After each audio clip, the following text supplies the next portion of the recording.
semana passada. Como nós, todo sábado nós dizemos, nesse trimestre nós estamos estudando Missão de Deus, Minha Missão. E na semana passada nós estudamos a missão em favor do próximo. Como a nossa missão ela deve alcançar as pessoas que estão próximas de nós. E durante a semana toda nós estudamos aí a parábola do bom samaritano, aquela famosa parábola que inclusive, não sei se foi ano passado ou foi nesse, nós fizemos uma encenação lá embaixo com os meninos do clube, mostrando como era essa parábola. Então, a lição inteira foi falando dessa parábola e do nosso dever para com o nosso semelhante. Então vamos ler Lucas 10, 27. Lucas, capítulo 10, verso 27. É o verso que resume a lição dessa semana. Missão em favor do próximo. Lucas 10, verso 27, diz assim: A isto ele respondeu: Amarás o Senhor teu Deus de todo o teu coração, de toda a tua alma, com todas as tuas forças e de todo o seu entendimento. E ame o seu próximo como você ama a si mesmo. Amém? Amém. Então, esse verso que está no meio do relato aí, do diálogo de Jesus. E logo em seguida Jesus vai contar a parábola do bom samaritano para mostrar isso. A importância do amor. O amor a Deus e o amor ao próximo. Então nós sabemos que a lei de Deus, os 4 primeiros mandamentos falam do nosso amor a Deus. E os outros 6 do nosso amor ao próximo. E se nós pararmos para pensar mais a fundo, isso forma aí as tábuas da cruz. A tábua vertical, o nosso amor vertical, o nosso amor ao nosso Deus. Mas a cruz só é formada quando existe a tábua horizontal, do nosso amor ao próximo. Então, foi isso que nós fomos debatendo e estudando ao longo da semana. Mas vamos aqui entender, verso por verso, aí Lucas capítulo 10, a partir do verso 25.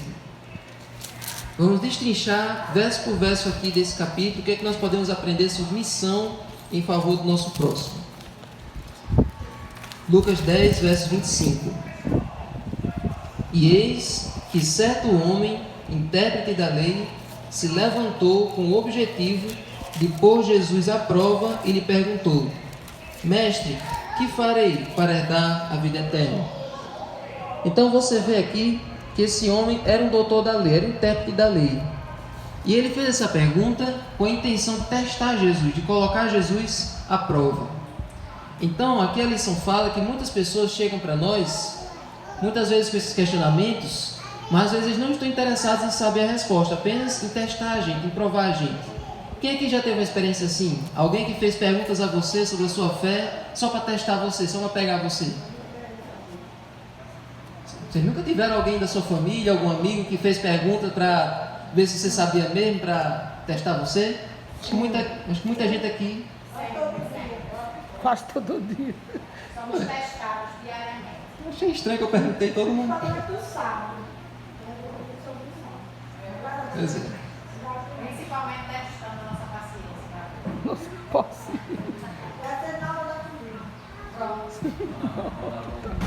Pois é. Então, com Jesus era do mesmo jeito. Os fariseus eles tinham esse costume de chegar em Jesus para testar ele, para pegar ele na encruzilhada. E essa pergunta aqui foi feita com esse objetivo, de testar Jesus. Só que a lição fala o seguinte: embora muitas pessoas façam esses questionamentos, façam essas perguntas com a intenção errada, nós não devemos discriminá-los ou deixar de dar a resposta certa. Você vê que Jesus ele responde essa pergunta, mesmo ele sabendo a intenção por trás dela. Ou seja, Jesus podia ter se fingido de surdo e ter ignorado. Como esse intérprete está só me testando, está só querendo me pegar, então eu nem vou responder, vou fingir que nem ouvi. Mas você vê que Jesus ele responde a dúvida aqui, a pergunta desse intérprete da lei. Você vê a resposta de Jesus. Então, olha, alguns fazem questionamentos com ceticismo e dúvida e podem nem estar interessados, mas eles ainda podem ser alcançados. Amém? Amém. Até as pessoas que são incrédulas, as pessoas que realmente não estão interessadas na pergunta, na resposta, mas mesmo assim elas podem ser interessadas, que Jesus não ignorou essa pessoa. Agora vamos analisar a pergunta dele. Nós já vimos a intenção desse homem. Agora a pergunta dele: Mestre, o que eu devo fazer para herdar a vida eterna? A lição diz que essa pergunta é a pergunta mais importante que um ser humano pode fazer. E por quê que é a pergunta mais importante? Porque é o nosso único objetivo na série.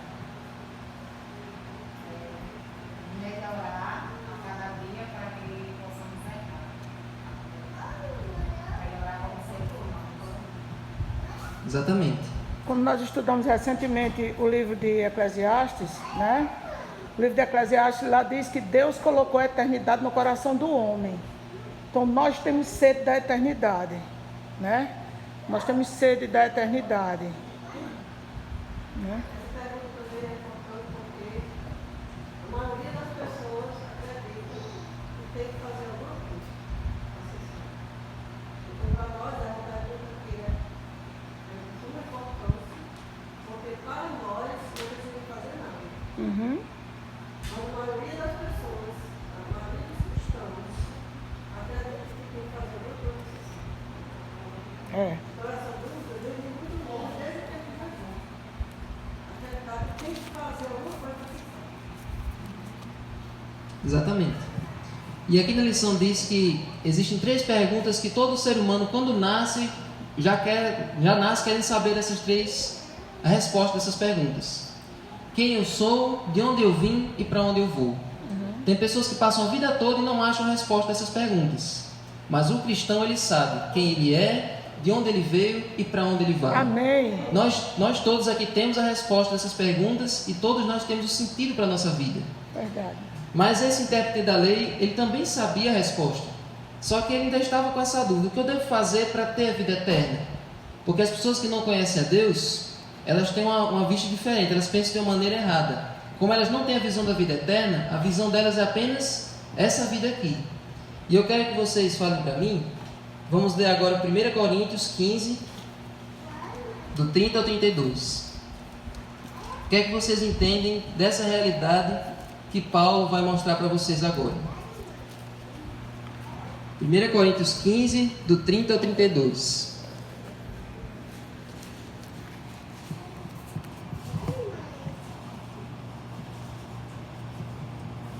Por que a vida eterna é importante? Por que ter a certeza da vida eterna é essencial para nós?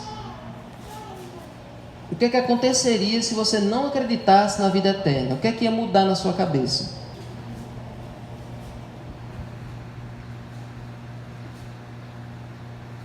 Diz assim: e porque também nós nos expomos a perigos a toda hora. Dia após dia eu morro. Eu afirmo isso, irmãos, pelo orgulho que eu tenho de vocês em Cristo Jesus nosso Senhor. Se como homem eu lutei em Éfeso contra feras, qual foi o meu proveito? Se os mortos não ressuscitam, comamos e bebamos, porque amanhã morreremos. O que é que vocês entendem que Paulo quis dizer aí? Por que ter a certeza da vida eterna é importante? Aqui Paulo está falando do ponto de vista de uma pessoa que não conhece, que não tem a vida eterna, que não tem a certeza da vida eterna. Por que saber que tem uma vida eterna nos esperando é importante para nós? Baseado nisso que Paulo falou aqui. Olha, ele disse assim: toda hora nós nos expomos a perigos. E olha no verso 31. Dia após dia eu morro. E no verso 32. Se os mortos não ressuscitam, comamos e bebamos, porque amanhã morreremos. O que Paulo estava querendo dizer nisso aí?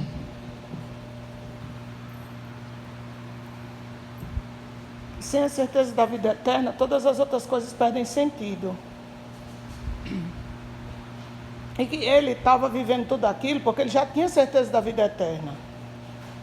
Ele foi jogado no Coliseu, né, para as feras o devorarem, mas Deus o protegeu. Ele sofreu naufrágios, perseguições, foi açoitado várias vezes, foi apedrejado, foi rebolado em cima de um muro. Foi tudo o que queriam fazer com ele.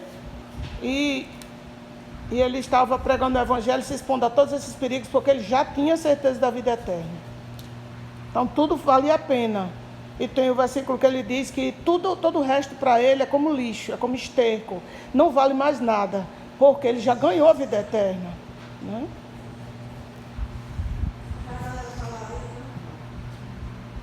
Quando a pessoa não tem simplicidade eterna, a pessoa faz as próprias vontades. Resumindo, as pessoas quando não têm simplicidade eterna, elas fazem as próprias vontades. Elas podem entender. Então fazer tudo o que eu quero e morrer e acabou. Verdade, irmão. E quem tem a simplicidade da vida eterna, não. Faz as vontades de Deus, porque como o pensamento de Deus é viver eternamente com Deus. Valeu. Exatamente. Muitos não sabem o que a gente entende, mas um pouco, muitos não entendem. Então, a gente, todo dia a gente morre, e ressuscita. Porque todo dia a gente dorme. Porque dorme a gente morreu. E no outro dia a gente ressuscita. E estamos todos vivos. E damos glórias a Deus. Amém. E todos os dias levantamos, fazendo orações ao Senhor, dando graças porque Ele nos reviveu. Amém. Amém. Morre, mas eu vim morrer. Isso aí. Eu gostei dessa, Eu também. gostei dessa analogia. E um dos pensadores que eu leio todo dia, eu não lembro bem quem é o autor, se é um tal de Tozer. Tozer, um pastor que ele diz que Deus permite que nós durmamos para que todos os dias nós lembremos que dependemos dele. Achei muito profundo isso. Todo dia nós temos que dormir, senão nós não rendemos no outro dia, né? E aí nós nos entregamos, só ao dormir nós já percebemos que nós temos que depender de Deus, né? Porque é realmente como a irmã Neide disse, como Jesus comparou a morte a um sono, o sono é uma amostra da morte. A gente está ali, pode ser que a gente não acorde, né? E Deus está nos acordando todos os dias, nos dando uma chance de viver mais um dia. E para nós seres humanos, a gente pode pensar que a vida é uma sequência. Nascendo, vamos vivendo e morrendo. Mas para Deus pode ser como um capítulo por ano. Todo dia a gente quer um capítulo. Exatamente. E queremos ou não, quando acordamos, é para ser tipo assim. Um novo dia, aquilo que eu errei, eu não quero errar hoje, eu não posso errar hoje, porque Deus me deu uma página ainda para começar assim de novo. E todo dia é um novo capítulo, é um novo dia. A gente não pensa assim, mas se a gente pensasse assim, facilitaria a nossa vida. Até porque todo dia a gente acorda perdido, né? Vou só, com experiência, consertar, corrigir o de ontem. E assim a gente ia melhorando. Ia corrigir, mas a gente não Sendo transformado. Exatamente. Viu?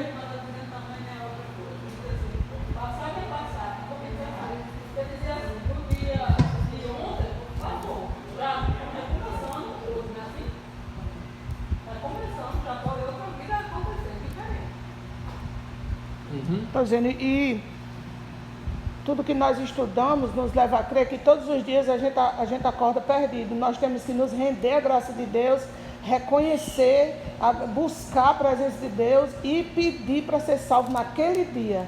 Para que naquele dia a gente seja salvo e viva como salvo e a misericórdia de Deus nos sustente, né? Essa dependência que faz o nosso desenvolvimento na vida cristã. Saber que a gente acordou e é como o Neide disse, é como se a gente estivesse nascendo agora. E eu tenho que buscar para hoje, E às vezes eu fico lembrando disso, que o pão nosso de cada dia nos dá hoje, nos ensina que a gente só deve pedir a Deus o pão para aquele dia. Porque Elias estava lá naquele fim de mundo, tudo seco, e todo dia Deus mandava os pássaros trazer para ele pão e carne. Todo dia Deus mandava eles trazer pão e carne, de manhã e ao anoitecer. Cada dia ele dependia de Deus, e nós deveríamos ser assim também, né? Não confiar na nossa geladeira cheia, porque na hora que faltar energia, como lá em São Paulo agora passou 52 horas sem energia na maior parte da capital e outras passaram quase uma semana. Os maiores prejuízos do mundo, na hora que faltar energia, boa parte do que está na nossa geladeira se perderá. E aí, né? Se for tiver assim um apagão, né? E vai haver, nós sabemos que vai haver, não é? Ou vocês não sabem que vai haver. Está nas mídias aí, brevemente. Vai ocorrer mais apagões em todo o Brasil e no mundo. Poderá haver um colapso muito grande. Colapso, Um colapso, exatamente. Tudo né? é bem na internet. É. É a internet, é uma água fria, Uhum. é muita coisa. Vai estar nos ventiladores. Exatamente, um suco, uma fruta, a gente, tudo a gente guarda em geladeira. Eu estou dizendo, a gente muitas vezes confia na nossa geladeira cheia, não podemos confiar. Porque na hora que tiver isso, nós vamos perceber que tudo vai se perder nas nossas mãos e nós não temos como conservar. É Deus, Vai voltar o tempo da pimenta e do sal. Pois é. Então a certeza que Paulo dá aqui é o seguinte, ó. Todos os dias é como se a gente fosse morrendo um pouco. Quando a gente nasce, pode falar.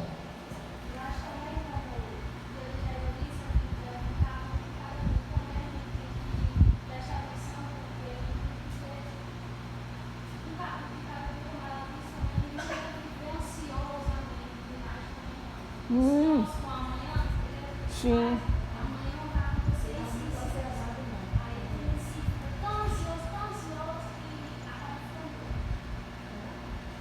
Nem preso ao passado, nem escravo do presente, nem ansioso pelo futuro.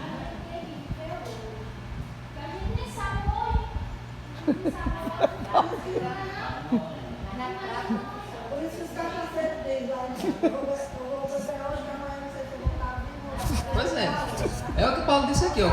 Bebamos, comamos e bebamos que amanhã morreremos. Me desejo.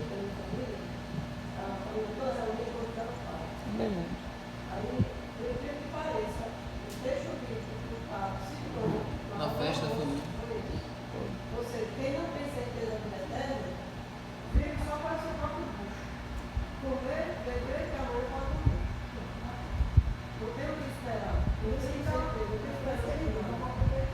Vamos aproveitar. Como é que é o fiel, como é que o adorador vem? Não é aquilo que fala. Umas horas da igreja. E faça a lei. Devoto.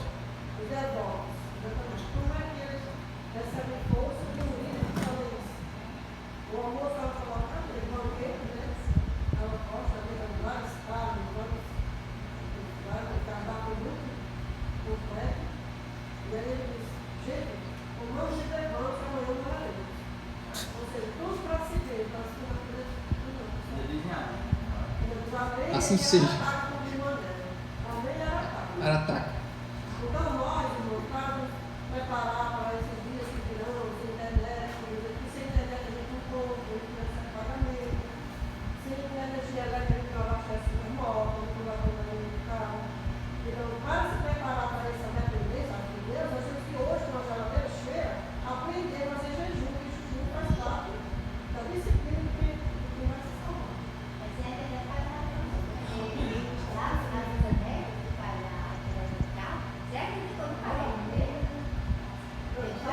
Porque tirar o taxa, tem que pagar pelo aplicativo, o aplicativo você tem onde vai. E ele tiraram o boleto para pagar na máquina. A internet nunca para, mas ninguém recebe dinheiro. Ninguém mais recebe dinheiro. Não, e agora tem o aplicativo. Vai mais ter mais caixa. É a diferença de Deus, né? É a missão, né? Iniciado. Esse mundo vai acabar, quanto de nós sabe, o mundo vai acabar se for. Sabe que é? Porque pode acreditar uma coisa. Porque aqui o mundo, tudo no mundo é tudo energia. E também o jeito não está quente. Por isso que vai acabar. Pois é. Então Traga de volta. é importante a gente.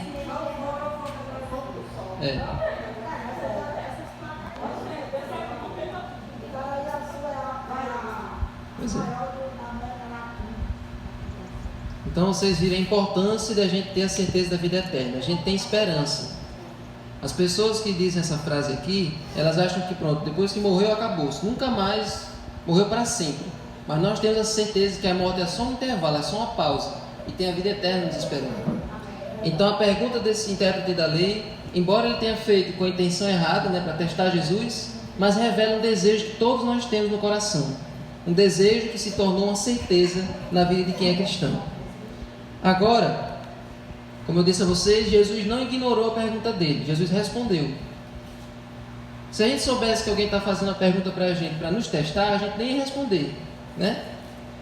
Mas aí, Jesus respondeu. E a gente ia ignorar. As pessoas são ignorantes na terra. Você já sabe. Então por que pergunta, né? Então, olha, Lucas 10, vamos ver agora o verso 26. Vamos entender a resposta de Jesus. Só para esclarecer uma coisa. Os judeus, eles tinham o costume de responder uma pergunta com outra pergunta. Eles tinham esse costume. É a dialética. Todos os grandes pensadores, os grandes filósofos da época faziam isso. Ensinavam através de perguntas. Chama-se a dialética. Pois é. Então vamos ler agora o verso 26. Então Jesus lhe perguntou: o que está escrito na lei? Como você entende? Aqui diz, como interpretas? Como interpreta? Já que ele era intérprete da lei, como é que ele interpretava a lei? Então foi essa a pergunta que Jesus fez. Ele perguntou: o que é que eu devo fazer para ter a vida eterna? E Jesus perguntou de volta: e o que é que está escrito na lei? Como é que você entende? Como é que você interpreta? O que é que vocês acham dessa resposta de Jesus? Por que Jesus respondeu com outra pergunta? E por que Jesus mandou ele olhar para a lei, olhar para a Bíblia? Porque Jesus já sabia que a gente sabia. E a pessoa sabia. Aí ele mandou ele perguntou a ele. E aí, como é? Jesus já sabia que ele sabia. Sabia que ele sabia. É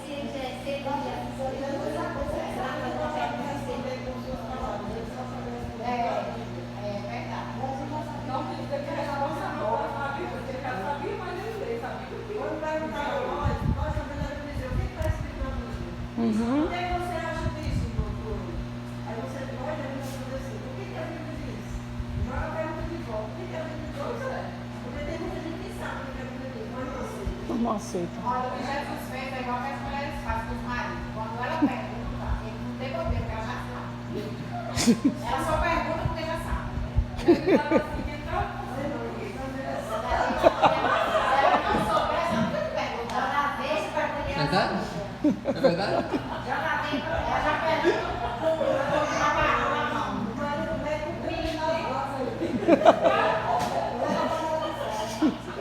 Como que ela soltou essa e foi assim embora? Ó. Eu acho que Jesus queria que o intérprete da lei refletisse e visse além das palavras.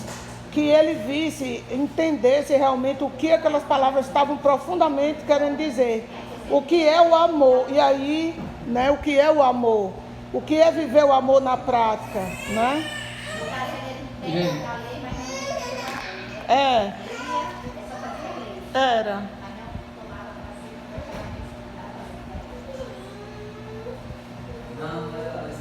Sim, sim. Rapaz. Então, como Jesus disse, Jesus sabia que ele sabia. E Jesus não estava querendo ouvir apenas uma resposta teórica, porque Jesus sabia que aquele intérprete, ele conhecia a lei. Se tinha alguém ali que conhecia a lei de Moisés, Era aquele cara. que conhecia tudo que... Se tem alguém que conhecia a palavra de Deus, era aquele homem. Se brincar, ele sabia de qual é salteado todos esses 5 livros de Moisés. Então, a resposta que Jesus queria não era uma resposta teórica apenas. Ele queria que aquela resposta teórica se tornasse prática na vida daquele homem e na nossa vida. Então, olha, tem algo muito importante aqui na lição. Algo que a gente sempre diz, mas vale a pena a gente repetir. Em vez de apenas ouvir o que os outros dizem, nós precisamos ler as Escrituras. Pronto, essa é o mais importante. Em vez de apenas ouvir o que eu estou dizendo, de ouvir o que os outros estão falando, você deve ir atrás. Porque olha, as respostas já estão lá. E o Espírito Santo atua em nosso coração para nos impressionar com o que a gente precisa fazer. Amém. Então você vê. Ele perguntou: onde é que está a vida eterna? E Jesus disse: está na Bíblia. Tudo que você precisa saber está na Bíblia. A vida eterna você encontra estudando a Bíblia. E o que é que a Bíblia diz? Onde é que a Bíblia diz que está a vida eterna? Vamos lá para João 17, só para vocês entenderem uma coisa. Uhum. Se alguém der uma pergunta, eu souber responder, lê a Bíblia Exatamente. Então Jesus diz: a vida eterna se encontra na Bíblia. E o que é que a Bíblia diz? João 17, verso 3.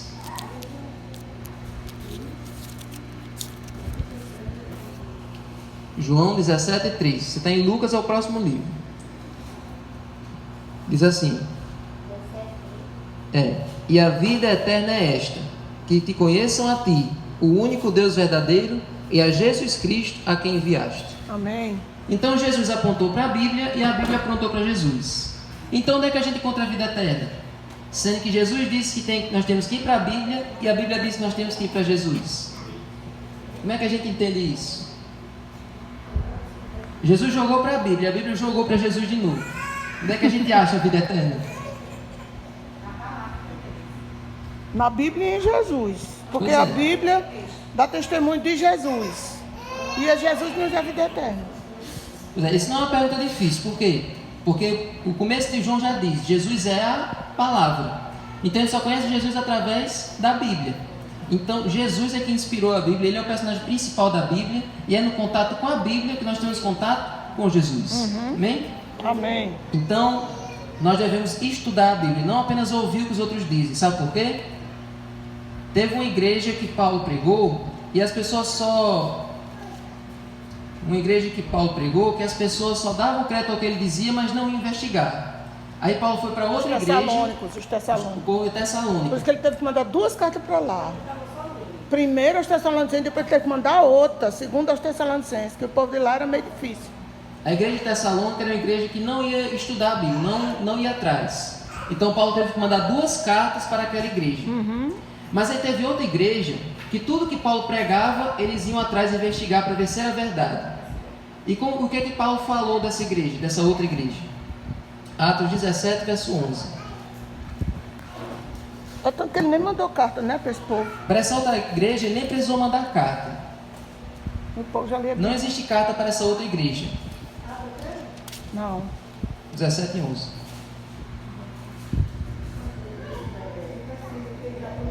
Não precisou de carta aos bereanos, porque ele já estava com a Bíblia direto. Você está em João, o livro da direita. Diz assim: ora, estes de Bereia eram mais nobres que os de Tessalônica. Por quê? Pois eles receberam a palavra com toda a avidez, ou seja, com vontade, examinando as escrituras todos os dias, para ver se as coisas de fato eram assim. Então nem precisou Paulo dar algum conselho a mais. Não precisou Paulo nem escrever carta para eles, para os bereanos. Foi. Você não acha que um livro, uma carta de Paulo aos bereanos? Você não acha? Porque eles estudavam a Bíblia para conferir se o que Paulo dizia era verdade. Eles iam atrás. Então, por isso que Jesus apontou para a lei. O que é que está escrito na lei? Como você interpreta? Porque a resposta está na Bíblia. Amém? Amém.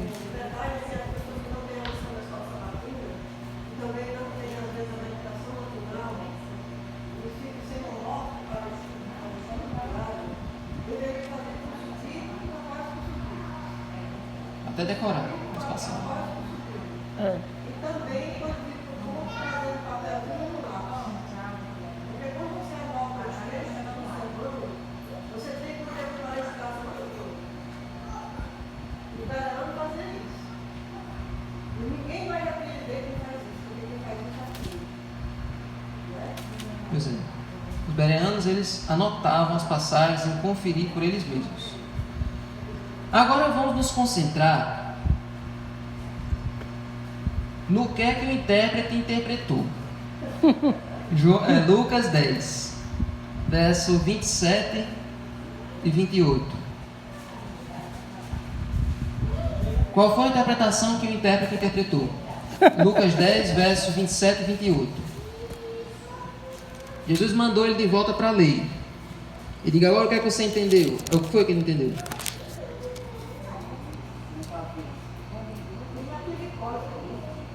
Ele Pois é, sabia. ele nem foi pesquisar nada, ele já sabia. Provavelmente ele sabia os 5 livros de Moisés, tudo de cor.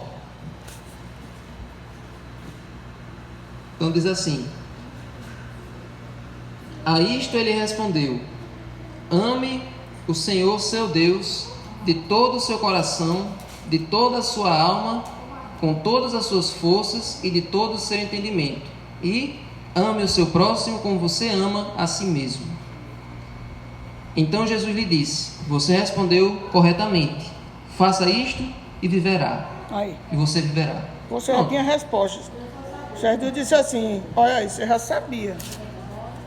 Então veja que Jesus não disse assim, ó, decore isso e viverá. Já tinha. Aprenda isso e viverá. Não. Jesus não disse isso. Faça isso. Jesus disse: faça isso. Você deve fazer, você deve pôr em prática. Porque de cor eles já sabiam tudo isso. Eles já sabiam tudo isso aqui na teoria de qual é salteado. Por isso Jesus disse: faça. O importante é você fazer. Então, olha, aqui na lição diz uma coisa muito importante. Para a maioria dos cristãos, para a maioria dos crentes, dar as respostas certas sobre a sua doutrina, sobre a sua fé, não é difícil. Não é tão difícil. O desafio está em fazer o que eles sabem que é certo. Se alguém perguntar coisas sobre a igreja, sobre as doutrinas, sobre o que você acredita, você pode até dizer com facilidade. Mas o maior desafio é você colocar em prática aquilo que você sabe. Isso é o maior desafio de todos.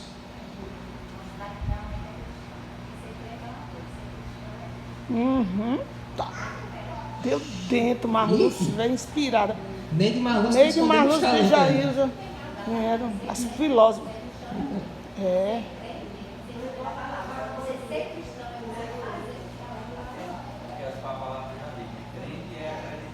Até os demônios creem e tremem.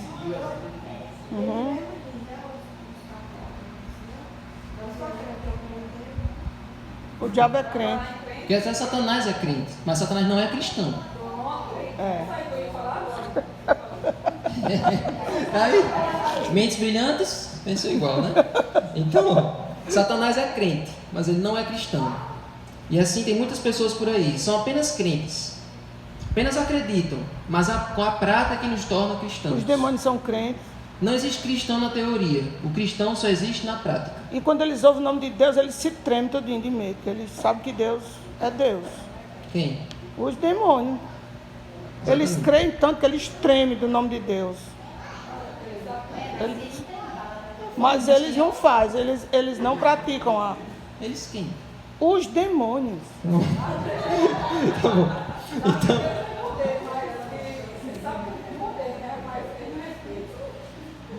Agora, o que é que Tiago diz que complementa isso que Jesus falou? Tiago 2. Quero chegar na parábola. Mas primeiro tem todo esse. Você viu que a gente já passou meia hora já só nesse diálogo aqui antes da parábola. Tiago é depois de Hebreus.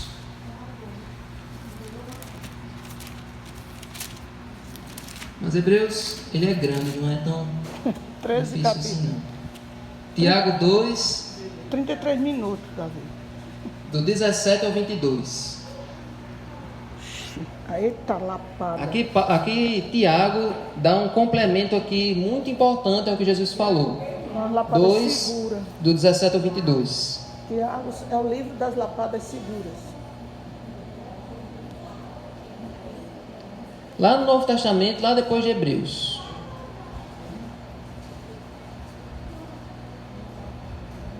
Diz assim: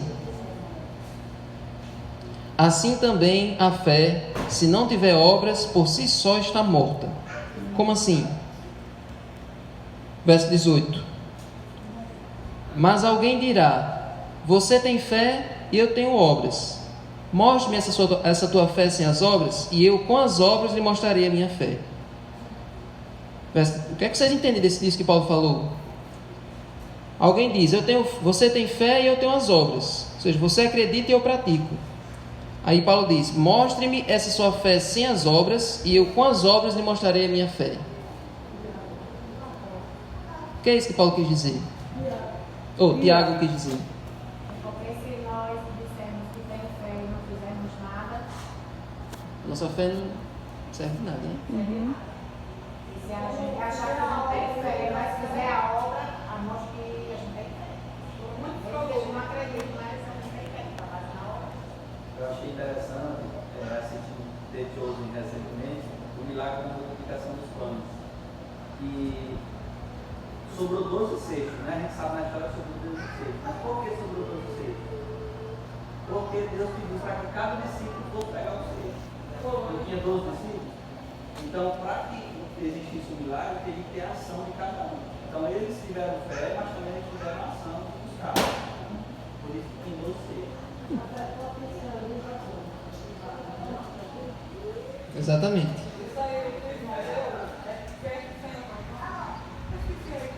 Fé sem obras, é morte.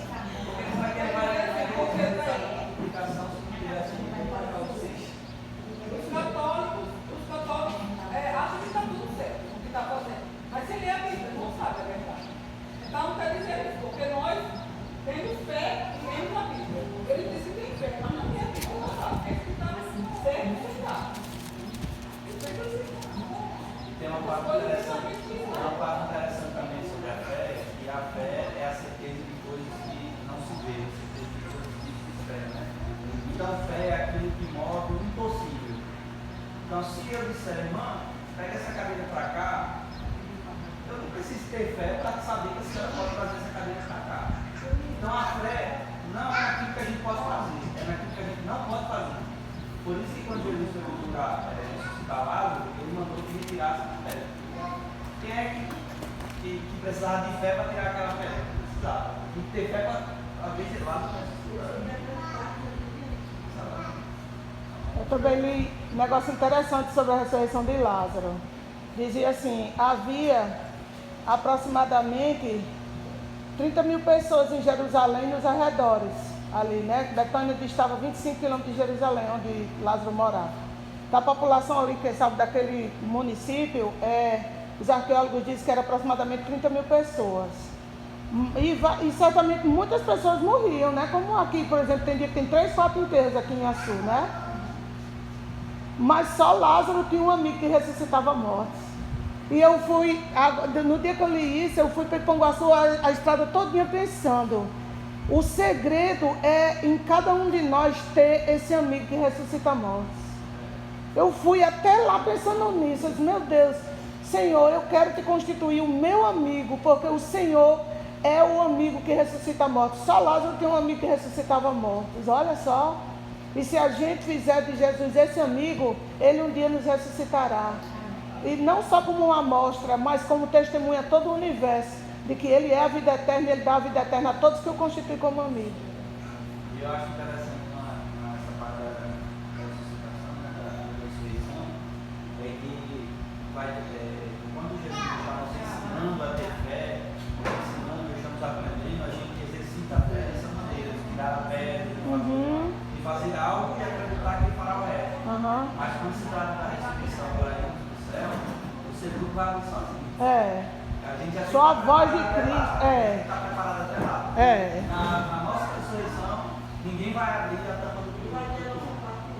Não. Deus fala. Só a voz de Cristo e a trombeta. Exatamente. Então vamos agora para o centro dessa história. É a parábola. Vamos para a parábola. Então, amar o Senhor teu Deus de todo o coração, o intérprete não tem o que discutir. E amar a Deus aparentemente é mais fácil, né? Parece que é bem fácil amar a Deus. Aí o próximo que pegou o intérprete, que pega a maioria de nós, é ame o seu próximo como você mesmo. E Jesus diz, faça isso e viverá. E o que foi que ele respondeu? Lucas 10, verso 29. Mas ele, querendo justificar-se, perguntou a Jesus, quem é o meu próximo? Eu vou logo adiantando que essa pergunta está errada. E por que essa pergunta está errada? Aí Jesus foi contar a história para mostrar por que essa pergunta ela está errada. Por que ela foi formulada errada. Vamos ver? Verso 30 em diante. Jesus prosseguiu dizendo, um homem descia de Jerusalém para Jericó e caiu na mão de alguns ladrões. Estes, depois de lhe tirar a roupa e lhe causar muitos ferimentos, Lucas 10, 31, retiraram-se, deixando-o semi-morto. Por casualidade, um sacerdote estava descendo por aquele mesmo caminho e, vendo aquele homem, passou de largo. De igual modo, um levita descia por aquele lugar e, vendo-o, passou de largo. Você vê que o motivo para eles passarem de largo, para eles pegarem outro caminho, foi ver aquele homem. Quando eles viram o homem no chão, eles... Não, vou embora, vou para outro caminho. Passar bem por longe para não me Certo misturar. samaritano que seguia o seu caminho passou perto do homem e, vendo-o, compadeceu-se dele. Ele passou perto. Ou seja, ele passou perto do homem e, vendo-o, compadeceu-se dele. Quando ele viu, eles tinham vontade de ir mais perto ainda. Os outros, quando eles viram, eles tiveram vontade de ir mais longe possível. Mas os samaritanos, quando ele viu, ele quis ir mais perto possível. E o 34. E aproximando-se, fez curativo nos ferimentos dele, aplicando-lhes óleo e vinho. Depois colocou aquele homem sobre o seu animal, levou-o para uma hospedaria, tratou dele. No dia seguinte, separou 2 denários, os entregou ao hospedeiro, dizendo: cuide desse homem. Se você gastar algo a mais, farei o reembolso quando eu voltar. Você vê que ele fez além do que era esperado. Ele foi até o fim, sentiu interesse em deixar aquela pessoa saudável de novo, sã de novo. Ele teve um interesse real naquele homem, mesmo sendo samaritano. Jesus vai corrigir a pergunta, verso 36. Então Jesus perguntou: qual desses 3 lhe parece ter sido o próximo do homem que caiu nas mãos dos ladrões? Entenderam agora por que a pergunta estava errada? Quem é o próximo? É quem ajuda ou quem é ajudado? Quem ajuda. E por quê? Justifique sua resposta.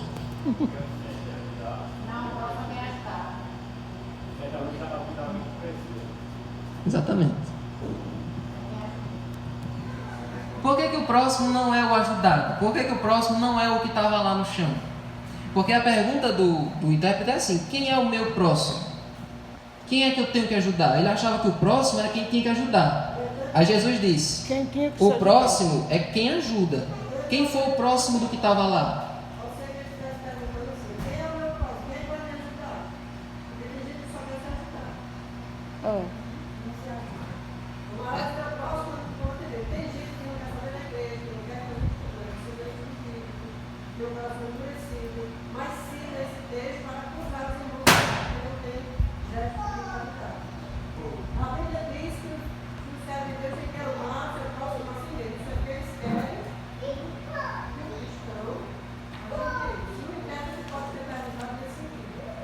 é o meu próximo? Quem é para me ajudar?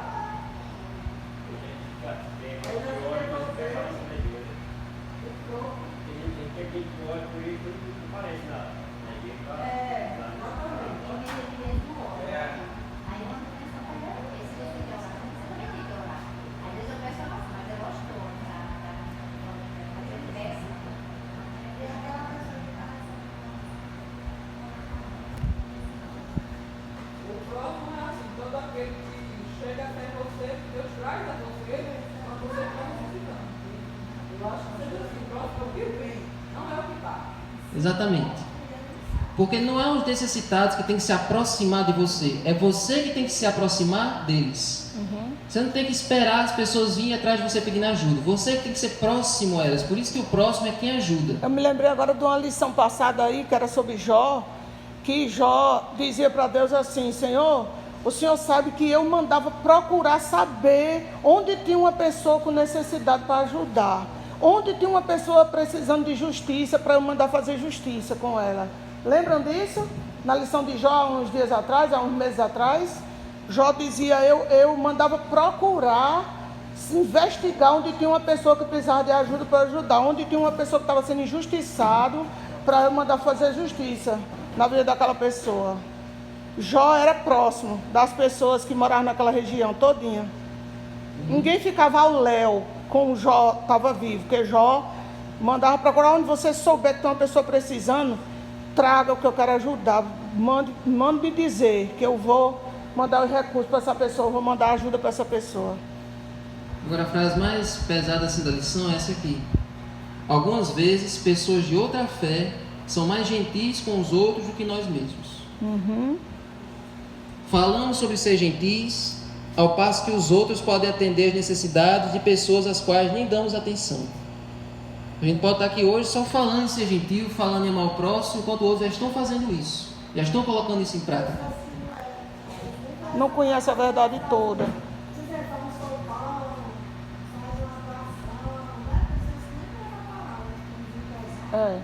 Nem conhece a verdade completa que nós conhecemos.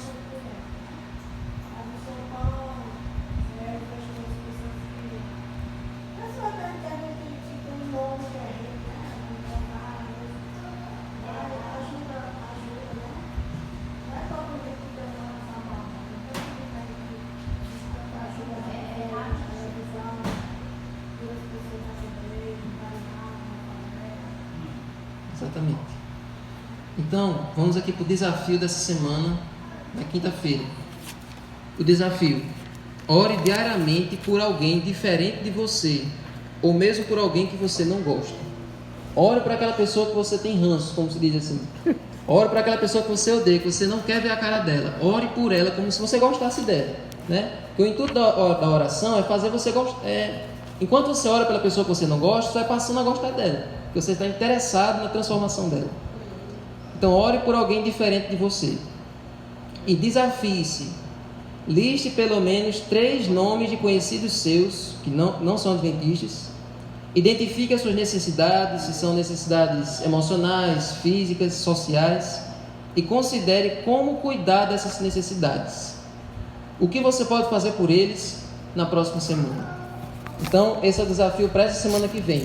Pense em 3 pessoas que você sabe que estão enfrentando alguma dificuldade e pense de que maneira você pode ajudar essa pessoa. Se é fisicamente, se é espiritualmente, se é emocionalmente. O importante é nós deixarmos essa teoria que nós já sabemos de cor e começarmos a colocar ela em prática. Amém? Amém. Vamos ficar de pé?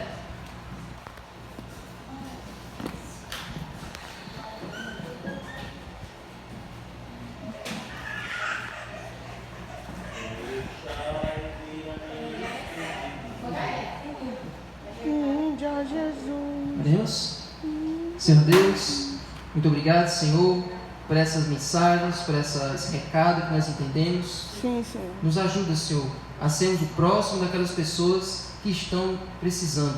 Sim, Deus. Nos ajuda, Senhor, a estar lá quando elas chamarem, a estar lá quando elas precisarem. Sim, Senhor. Nos ajuda, Senhor, a ser luz, a identificar a necessidade das pessoas que estão ao nosso redor. Sim, Deus. Essa mensagem só vai fazer sentido em nossa vida quando ela sair da teoria e entrar na prática. Sim, Deus. Nos ajude, Senhor, a praticar. Nos ajude, Senhor, a ter amor no nosso coração. Porque sem amor as palavras não têm sentido. Verdade. Fica com essa igreja. Que essa igreja possa ser um destaque nessa comunidade, nesse lugar. Em nome de Jesus. Amém.